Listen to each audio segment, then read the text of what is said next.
Hello everyone, कैसे हैं आप। आज के इस वीडियो में हम समझेंगे एंडोस्कोपी रिपोर्ट्स को किस तरह से पढ़ते हैं, वो भी घर पर। अगर आपने एंडोस्कोपी रिपोर्ट करवा लिया है तो किस तरह से आप घर पर इस रिपोर्ट्स को पढ़ेंगे, इस वीडियो में हम जानेंगे। तो चलिए स्टार्ट करते हैं। सबसे पहले हम समझ लेते हैं इस रिपोर्ट्स में है क्या। इस रिपोर्ट्स में NPO nil, normal, mild gastropathy, डू normal, normal normal, not taken and mild gastropathy. तो इसका मतलब क्या होता है और इस रिपोर्ट्स को अगर हम घर पर देखते हैं तो इसमें क्या हम समझेंगे।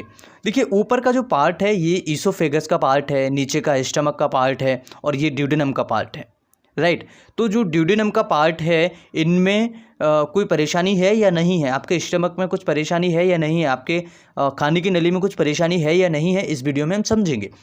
क्योंकि कई पेशेंट्स की अभी कंप्लेंट्स आ रही है, गले में कुछ अटका हुआ है, something in the throat, and कुछ ऐसे मरीज जिनको कुछ भी परेशानी नहीं है लेकिन फिर भी वो एंडोस्कोपी कराना चाहते हैं। और अगर वो एंडोस्कोपी करा लेते हैं तो वो घर पर किस तरह से पढ़ेंगे, इस वीडियो को आसानी से आप समझ सकते हैं।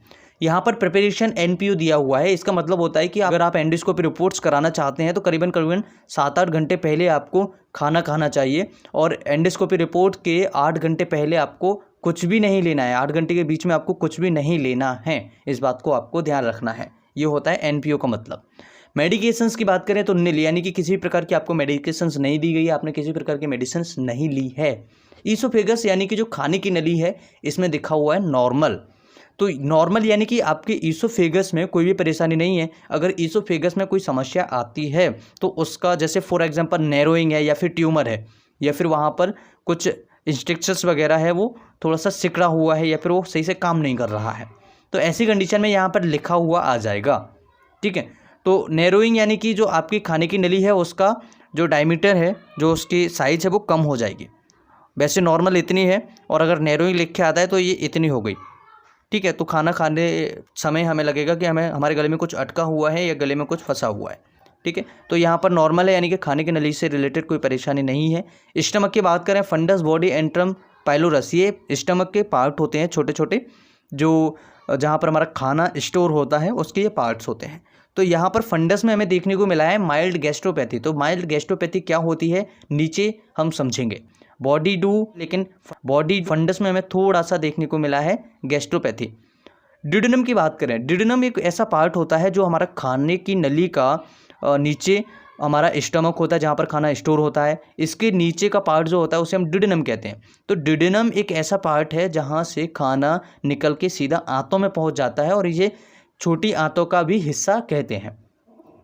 तो इसके दो पार्ट होते हैं, first part and second part. First part normal है, सेकेंड पार्ट भी नॉर्मल है।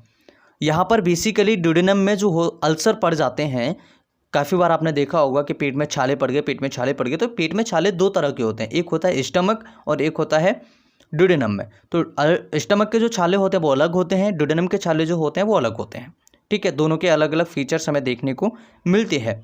तो यहाँ पर दोनों नॉर्मल है, स्टमक भी नॉर्मल है, यहाँ पर भी छाले नहीं है, ड्यूडेनम में भी छाले नहीं है, लेकिन माइल्ड गैस्ट्रोपैथी इसमें देखने को मिली है। बायोप्सी की बात करें तो बायोप्सी कब कराते हैं, जब पेशेंट को लगता है या डॉक्टर को लगता है कि कैंसर्स तो नहीं है या फिर कोई अन्य बीमारी जैसे सेल्स में चेंजेस तो नहीं हो रहे हैं, तो इसलिए बायोप्सी कराते हैं। लेकिन यहाँ पर बायोप्सी का सैंपल नहीं लिया गया है क्योंकि डॉक्टर्स को ऐसा कुछ नहीं मिला जिसमें लगे कि वहाँ पर उस मरीज को कैंसर जैसी सेल्स बन रही हो, इसलिए सैंपल नहीं लिया गया। इम्प्रेशन की बात करें तो इम्प्रेशन में दिया हुआ माइल्ड गैस्ट्रोपैथी। इम्प्रेशन एक कंक्लूजन होता है, यानी कि किसी मरीज को अगर रिपोर्ट में कोई खराबी होती है तो इम्प्रेशन में दिया जाता है। तो इम्प्रेशन माइल्ड गैस्ट्रोपैथी, इसका मतलब होता है फंडस पार्ट में थोड़ी सी सूजन होना, हल्की सा इन्फ्लामेशन हो जाना। ये इसके कई कारण होते हैं, जैसे केमिकल्स वगैरह है, आपके शरीर में HCl एसिड ज़्यादा बन रहा है, या फिर आप किसी प्रकार की दवाइयाँ ले रहे हैं लंबे समय से, या किसी प्रकार का हल्का फुल्का रिएक्शन वहाँ पर हुआ है। इस कंडीशन में आपको ये देखने को मिल सकता है, ऐसी सिचुएशन गैस्ट्रोपैथी यानी कि सूजन वहाँ पर स्टमक में देखने को मिल सकती है। तो ये रिपोर्ट्स बिल्कुल नॉर्मल है, हल्की सी सूजन है, थोड़ी बहुत दवाइयाँ चलेंगी, 10-12 दिन की पेशेंट बिल्कुल ठीक हो जाएगा। इसमें दवाइयाँ कौन सी चलती हैं, जो दवाइयाँ गैस को कम करती हैं, एंटासिड्स जिसे हम बोलते हैं, उन दवाइयों को दिया जाता है। ऐसे पेशेंट्स में एक बहुत अच्छा मेडिसिन काम करता है, जैसे कि गट फिट ओ जो सायरप है उसे 5-5 ml दिन में 2 बार, सुबह एंड शाम को।